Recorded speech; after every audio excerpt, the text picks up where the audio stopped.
నిర్గమకాండము 11వ అధ్యాయము. మరియు యెహోవా మోషేతో ఇట్లనెను, ఫరో మీదికిని ఐగుప్తు మీదికిని ఇంకొక తెగులును రప్పించెదను. అటు తరువాత అతడు ఇక్కడ నుండి మిమ్మును పోనిచ్చును. అతడు మిమ్మును పోనిచ్చునప్పుడు ఇక్కడ నుండి మిమ్మును బొత్తిగా వెళ్లగొట్టును.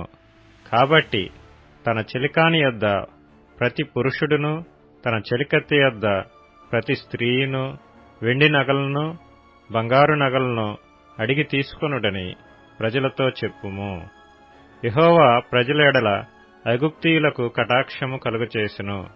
అదీగాక ఐగుప్తు దేశంలో మోషే అను మనుష్యుడు ఫరో సేవకుల దృష్టికిని ప్రజల దృష్టికిని మిక్కిలి గొప్పవాడాయెను.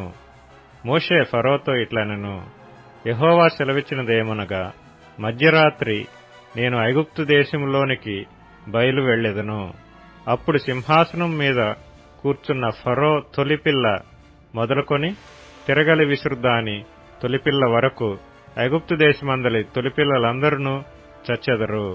జంతువులలోనూ తొలిపిల్లలయు చచ్చును.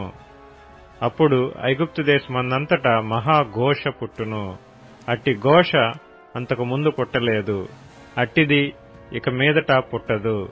యెహోవా ఐగుప్తీయులను ఇశ్రాయేలీయులను వేరుపరచునని మీకు తెలియబడినట్లు మనుషుల మీద గాని జంతువుల మీద గాని ఇశ్రాయేలీయులలో ఎవరి మీదనైనను ఒక కుక్కయు తన నాలుక ఆడించదు.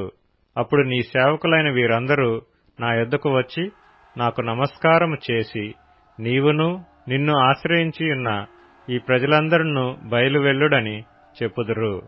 ఆ తరువాత నేను వెళ్ళుదునెను. మోషే అలాగు చెప్పి ఫరో యొద్ద నుండి అత్యాగ్రహంతో వెళ్లిపోయెను. అప్పుడు యెహోవా ఐగుప్తు దేశంలో నా మహత్కార్యములు విస్తారమగునట్లు ఫరో మీ మాట వినడని మోషేతో చెప్పెను. మోషే అహరోనులు ఫరో ఎదుట ఈ మహత్కార్యములను చేసిరి.